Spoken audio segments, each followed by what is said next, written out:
Fertile Crescent right here in green. You see these rivers pouring down, and so that's very nice soil. But one thing you might note is that any other time when it has not flooded, the soil's horrible. It's not like in parts of, say, Europe or the United States now where you have a great rain season, right?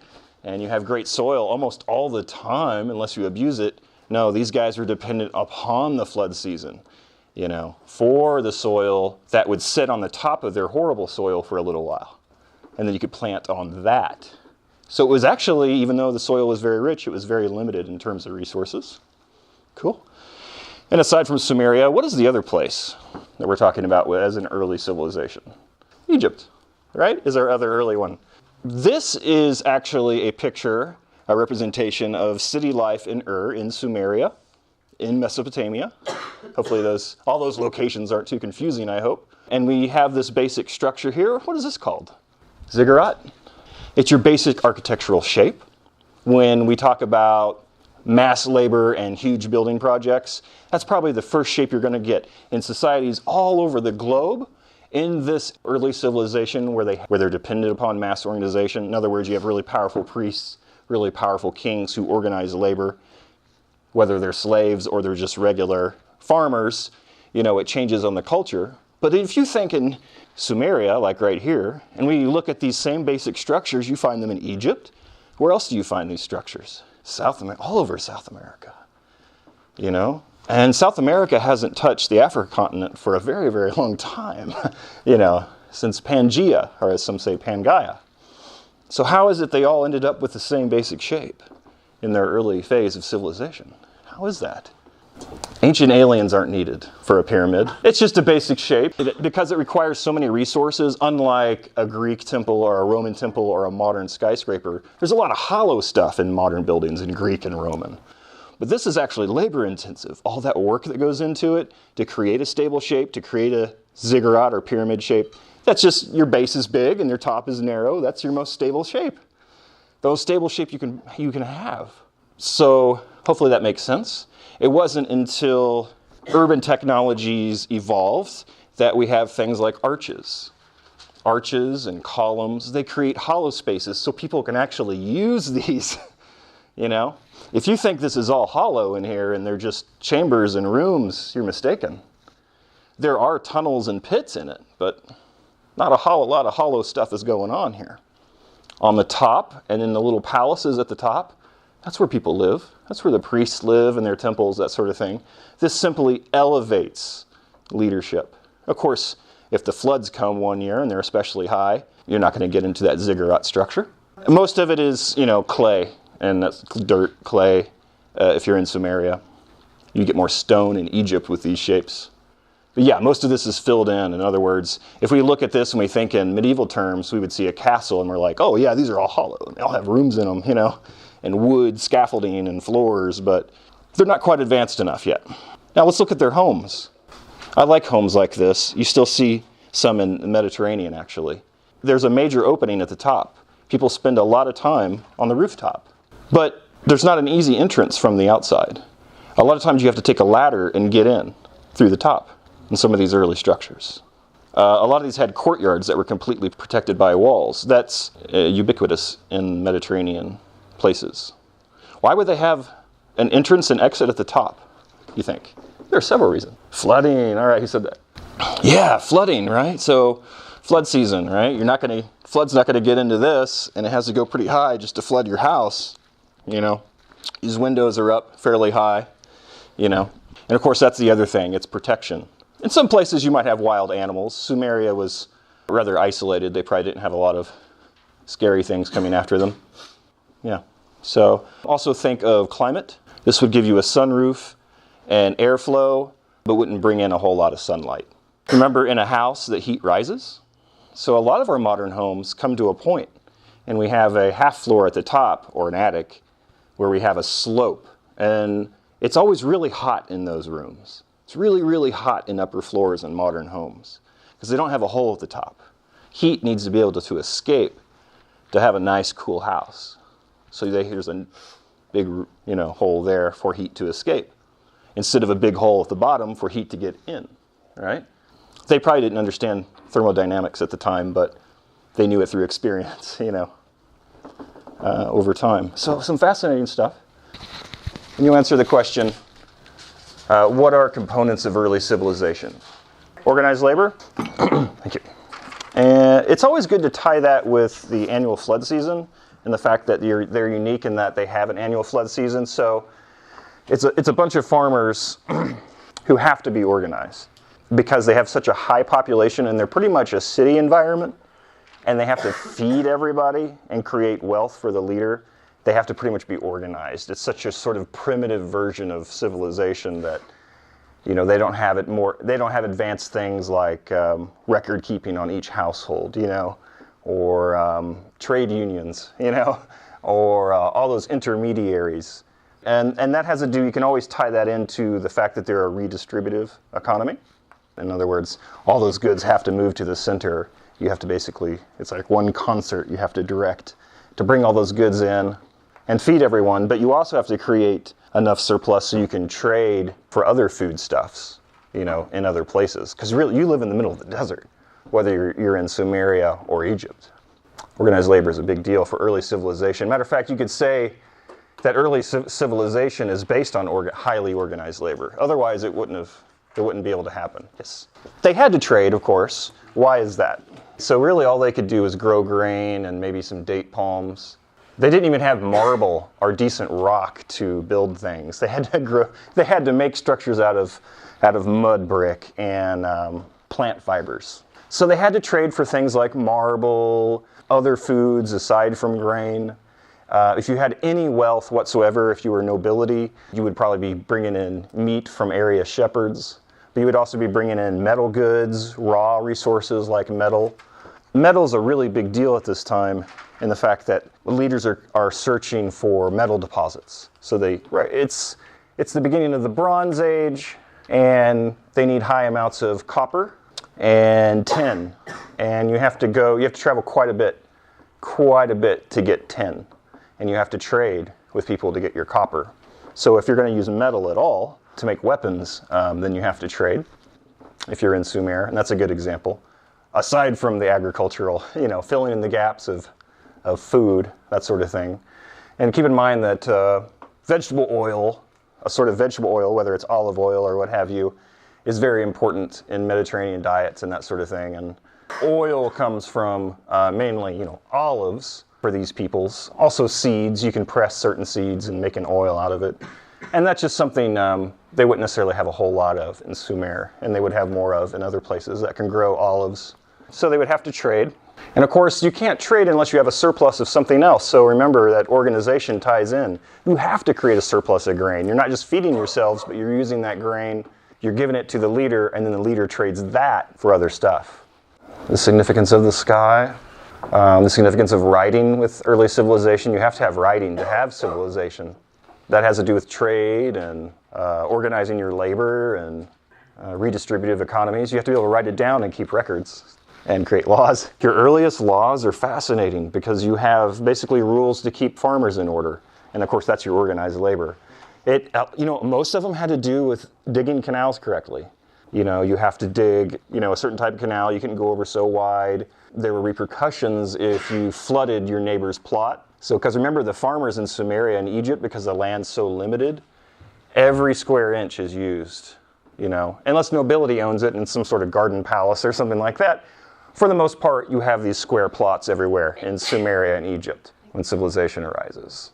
So you have to have those laws to regulate farming practices. Otherwise, farmers are just exploiting other farmers. That's, farmers, even these days, will have squabbles with their neighbors and they can't do anything about it until legal action has to be taken. You can steal someone's cow. If you have more, say, males in the household, there's nothing the other household can do about it. So, and of course, this society is on the back of farmers. So that's very important.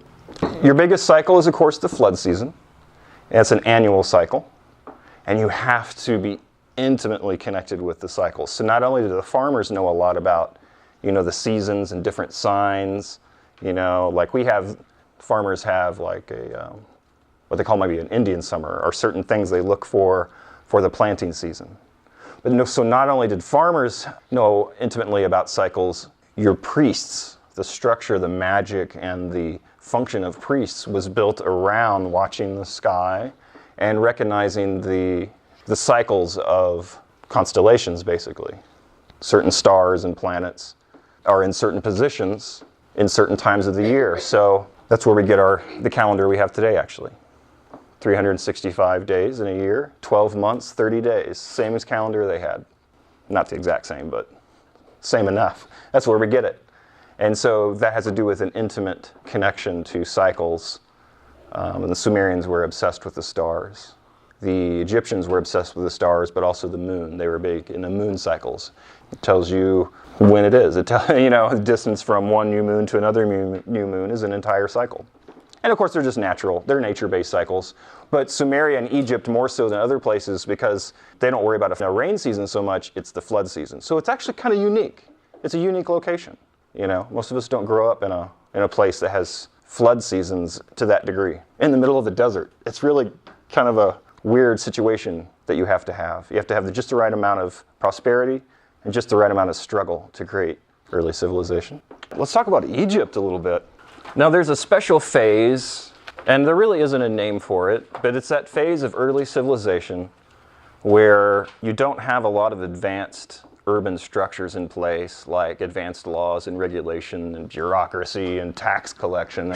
It's this phase when cities first organized, like we're talking about Sumeria, and we're also talking about Egypt. And these phases are different than the rest of these other later phases, and that this is the phase that relies more heavily on something I've talked about time and time again. It has to do with organized labor. Now, when I say organized labor at this time, when I think about it, I think of a feat of labor that has not been reproduced since.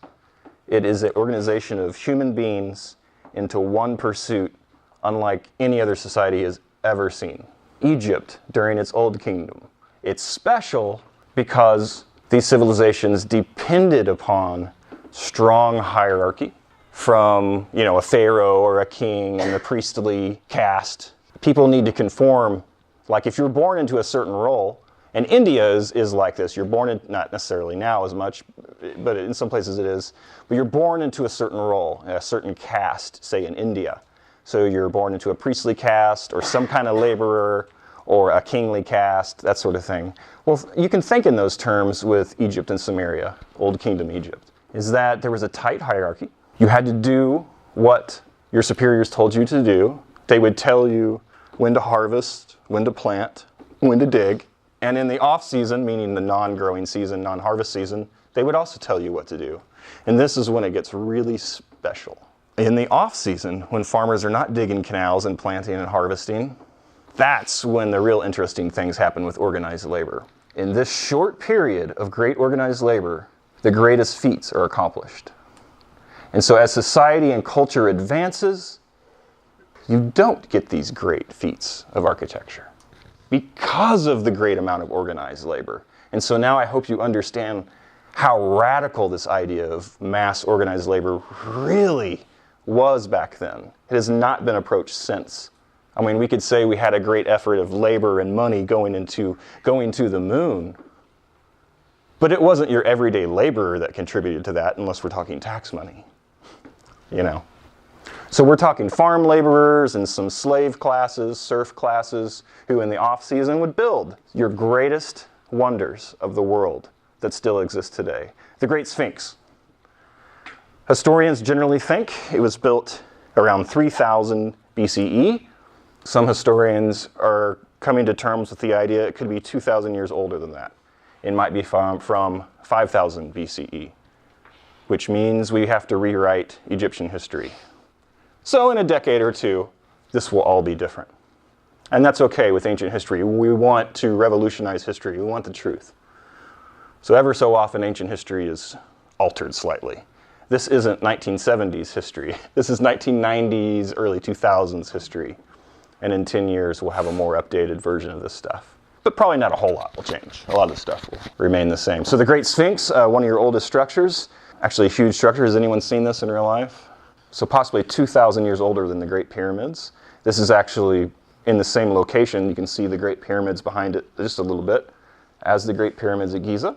These are giant. It requires a great amount of labor. So if you have, say, if you're a kingdom in any of these eras, with any of these cultures, Greek, Roman, whatever, Persian, and you have a large amount of slaves, for example, like when we look at the Charlton Heston Moses movie. Has anyone seen that old movie about Moses? What's it called? Ten Commandments? Ten Commandments? When you see the first part of the film, when the Jews, Israelites, I don't know what they're calling them in the movie, but they're kind of like slaves. They're mass labor for the Egyptians, and the Egyptians are slave drivers, and they're building pyramids and that sort of thing, and great structures. Well, that in some eras that's kind of true, but in reality, you couldn't use slave labor to build these great feats, because slaves require huge amounts of money and resources separate from the resources they produce. So you have to have farmers who produce half the year, and then farmers in the off-season have to be the ones that build this stuff. Otherwise, it won't work economically. You can't have slaves build these great feats. It'd be way too expensive. It would be unheard of. You would have to have a huge amount of slaves, first of all. And as far as we know about the Old Kingdom, we don't know if they actually had that many slaves they could use for these great projects. So we're looking at feats that were created by normal farmers in the off-season. They're not your farmers of today. They would have understood more farming technologies, more of a do-it-yourself farming community. Perhaps they would have known more about how to use all the vegetation of the land and that sort of thing. You get great herbalism medical practices from ancient Egypt. The Greeks would even talk about advanced medical practices of the Egyptians. Egyptians even had brain surgery. They would slice open the skull, take a tumor from the brain, close the skull back up. Fascinating culture. We don't know enough about them. Now let's go back a little bit to the architecture. The mastaba is your basic architectural shape. And we already talked about, that's just a solid shape, right? We don't have arches or columns at this time. This is a cross section. It looks like a column, but it's actually not. It's just a tunnel shaft and a little viewing shaft in between. But this is your basic structure you see all over the world in this stage of civilization, and even later. And you'll see that if you're going to build great building feats, say like in the Old Kingdom, well, you're not going to start fresh. A lot of your ziggurats in Sumeria and pyramids in Egypt are actually building projects over several generations. They're actually several building projects, you know. So they build. The mastaba shape was once a vault, burial chamber for royalty, and then they built a ziggurat-like structure on top of it. As time goes on, they're like, hey, let's keep building off to the side and build an even bigger ziggurat. And so their technology, their building technologies evolve through time, and then finally they get a beautiful pyramid. The Pyramid of Giza, the greatest pyramid. I believe it's that middle one. That's your largest pyramid. And of course, once again, these are not hollowed out chambers. They have very limited hollow space, so you can keep your structure. We won't have time to go into what all these shafts are, but it is fascinating. And so Egypt, like Sumeria, there are people of the stars. So we think a lot of these building projects had to do with solar positions, whether it's solar position meaning the sun, or star positions. You know, they're fixated on the dog star. Appropriately so, because it had a lot to do with the coming of the flood season. Comparison to Sumeria, river floods, isolation, beer. Why beer? Why beer and not wine? Because they're in alluvial fields, right? They're growing wheat and grain, that sort of thing. Greece and Rome, they're wine drinkers because they grow grapes, you know. But Sumerians and Egyptians, their wealth was in grain, so they drank beer. Beer is made out of grain. The beer of the Egyptians was thicker, more nutritious. They often mixed it with fruit. Ma'at, what is Ma'at? Ma'at was all pervasive. It kind of ran through the world. It was the organized, stable universe itself. It was a supernatural factor, but also a natural factor. Ma'at, sometimes translated incorrectly as truth, Ma'at is hierarchy and organization, but it's also the flow of nature. So if you break Ma'at, you are doing something illegal, breaking out of your own role or station, or doing something corrupting to your neighbor, or breaking a spiritual law, that sort of thing. You break Ma'at. You violate Ma'at. And when a normal person violates Ma'at, there are sort of karmic repercussions. and it disturbs the spiritual world, and it comes back to you in a negative way. If a pharaoh breaks Ma'at, then everyone's going down. It'll mess up the flood season, there'll be a drought, or there'll be too much flooding, or there'll be a war. If there is a problem with the flood season, or if there is a war, people automatically assume it's because the pharaoh violated Ma'at. So, heavy organization, not just the farmers that have to get in line, right, and do what is said. The pharaoh is under strict scrutiny. Theoretically, maybe they could get away with it and the priest would just say everything is fine, when in reality, he's breaking Ma'at every day. You know, that's royalty for you. They can hide behind the curtains. But that's the central principle of Ma'at. There are many nature-based gods I've mentioned in Sumeria and Egypt. Ma'at, even though it's a natural phenomena, that is harmony of the universe, it's actually one of your gods, and we'll talk about this more, that is a personified deity. Meaning there's an aspect of the human experience that is personified in the form of a god. So Aphrodite eventually became the goddess of love. She wasn't originally, but she became a personification. Eros became the male personification of love. What's another personification? Anyone have Nike shoes? Nike as the female goddess of victory. So you get sort of some of these early gods are nature-based gods, but then with early civilization, you start getting what I call city gods. You know, they're social gods. So something to keep in mind. In terms of time, the Egyptians and Sumerians give us our mathematical formula for time that we still use in their calendar, and as well as the Sumerians, 365 days a year, 12 months, 30 days, very similar to what we have. They also, in terms of time, used 30 and 60. We use 30 minutes, 60 minutes is an hour. So did they. They used fractions of 30 and 60, not just with time, but also measurements. And we still have that today.